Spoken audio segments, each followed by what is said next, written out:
Fala, gente amiga, tudo bom? Eu sou Carlos Loz e esta é a Batata Espacial, o seu site de cultura nerd de cultura em geral na internet. Meu canal no YouTube é o Carlos Eduardo Loz Rezende. Loz se escreve L-O-H-S-E. Rezende se escreve com Z. Se inscreva no canal, toque o sininho das notificações para saber quando tem vídeo novo. Curta, compartilhe, comente. Venha participar das nossas discussões sobre cinema, sobre séries, sobre cultura e outras cositas mais. E vamos continuar, né, com a nossa extensa lista de estreias, né, desse fim de semana do dia 24 e 25 de agosto de 2024, tá? E hoje eu quero falar de um filme chamado A Viúva Clickwood. Os diretores de cinema e os títulos dos filmes ultimamente têm sido bem difíceis de falar, tá? A gente precisa às vezes fazer um curso, né, sobre o nome desses caboclos aí todinhos. Mas vamos lá, vamos falar desse filme, tá? Um filme. O filme é em inglês, eu não sei a nacionalidade do filme, eu não sei se ele foi feito nos Estados Unidos ou no Reino Unido, tá? Mas ainda assim é um filme muito bom, tá certo, gente? Vou dar spoilers aqui sobre ele, tá? Gostei bastante do filme.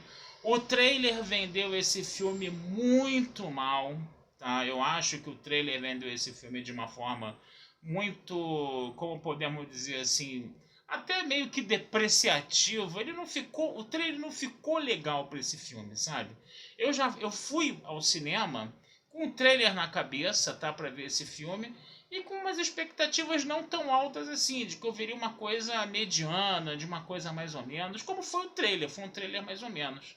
Mas eu confesso a vocês que a história superou as minhas expectativas. Ele é baseado numa história real, tá? A gente tem que falar isso logo de início, tá?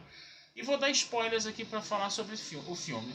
Quem é essa viúva com esse nome complicado aí em questão? Essa viúva das couves aí.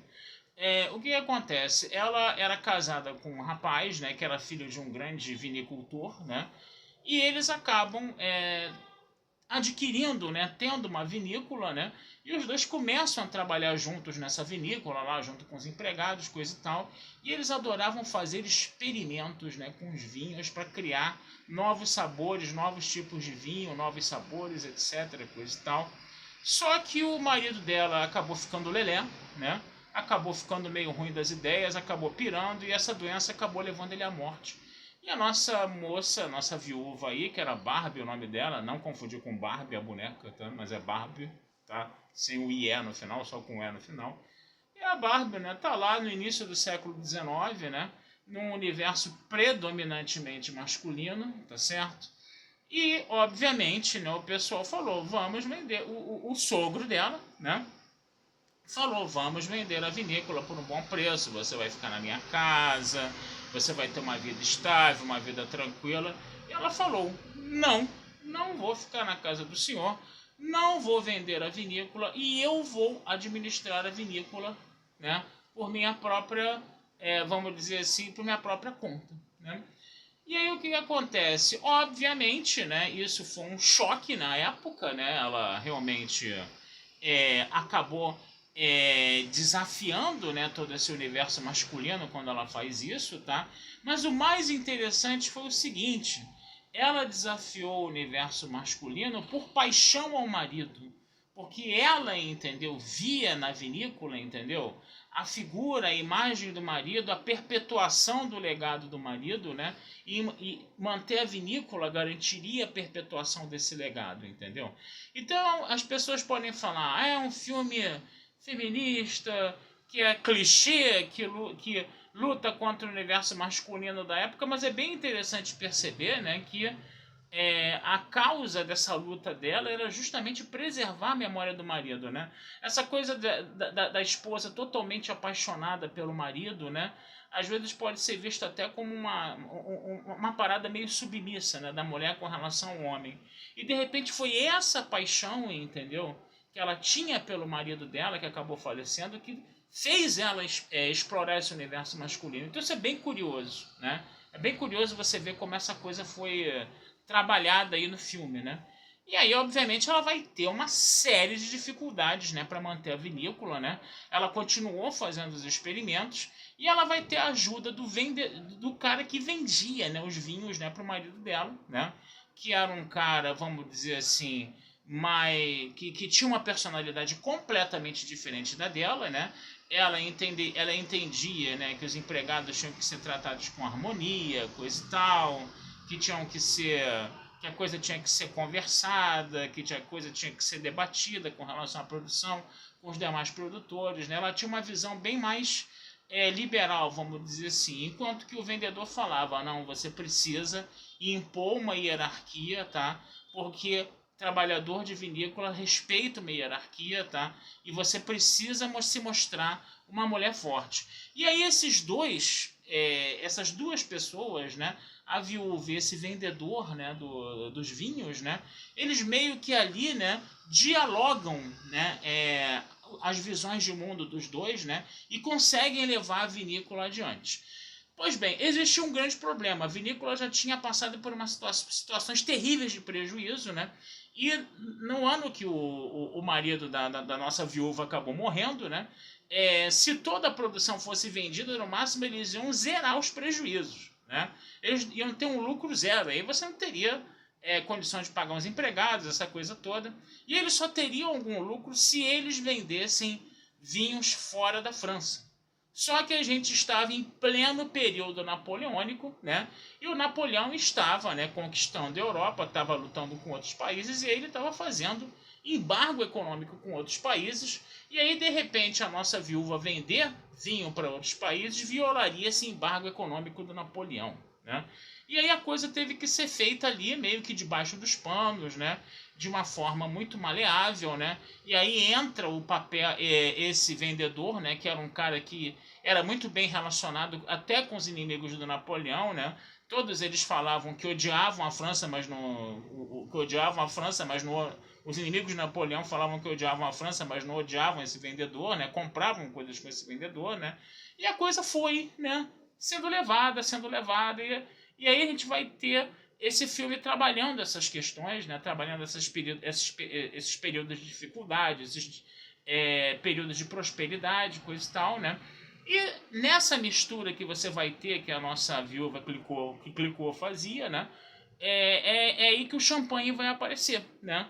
Essa bebida que todo mundo adora hoje, né? Eu não bebo, pelo menos, né? Mas todo mundo gosta de tomar champanhe, né? Agora na corrida lá de Fórmula 1, né? Estourar nas garrafas de champanhe, esse negócio todo, coisa e tal, né? E foi ela que vai descobrir o champanhe. Obviamente que a macharada alfa da época, né? Incluído o senhor Moet, né? Do Moet Chandon, né? Não aceitou, né, esse sucesso dessa senhora, né?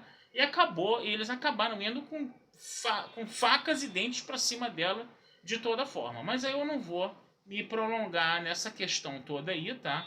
E aí vocês dão uma olhadinha lá no filme. Um filme muito legal, gente. Ó, sinceramente, pode parecer uma coisa mais simplória, coisa e tal. Uma coisa mais convencional, mais clichê, que se fala de mulher lutando contra homens, coisa e tal. Mas estamos falando de uma França do início do século XIX, estamos falando de uma história real. Tá, gente? Então, quer dizer, a gente tem que botar também, pesar também isso na hora de ver esse filme. Um trailer que poderia ter vendido o filme melhor, tá? Um filme que tem partes muito escuras, né, de interiores assim muito escuros, né? Que aí você vai ter, né, a situação, né, obviamente do luto, né, dessa viúva, né? Então essas cenas de interior assim, de casas, coisas e tal que eram muito escuras, né? Estavam ali, né, dialogando com esse luto e com essa dor, né, dessa moça, né? Mas você tinha também um contraste de você ter também cenas externas, né, da vinícola, né? Cenas de nascer e de pôr do sol, entendeu? Que traziam uma claridade pro filme, entendeu? E que davam ao filme uma fotografia muito bacana, muito bonita de se assistir, né? E outra coisa também que chama muito a atenção nesse filme, né, foi o trabalho do diretor, né? Porque é um filme que você vai ter uma interpretação dos atores extremamente delicada, mas era uma coisa delicada sem ser uma coisa melosa. É muito interessante perceber isso. Até quando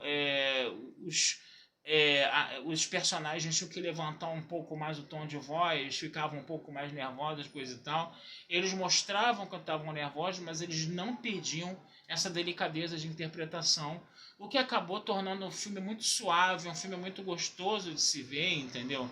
E esse trabalho dos atores foi muito bom, foi muito bacana, tá? E foi muito gostoso de assistir o filme por causa disso também. Então esse filme, gente, ele poderia, sabe, ter sido vendido um pouco melhor pelo trailer, ele poderia ter sido um pouco mais, o trailer poderia ter sido um pouco mais trabalhado, sabe? Você poderia, por exemplo, esse contraste entre claro e escuro das cenas escuras de interior com a claridade das paisagens, ela poderia ter sido um pouco mais bem trabalhada nesse trailer, por exemplo, para chamar a atenção, né?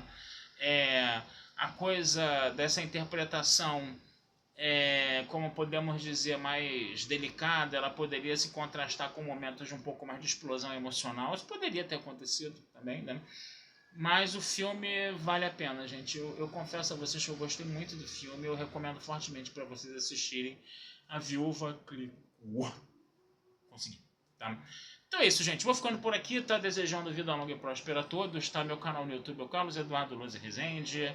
As lembranças de sempre, né? O meu site é o batataespacialtudojunto.com.br. Vamos futuramente conversar sobre mais filmes, porque a fila anda, tá certo? Um abração, fui e até a próxima.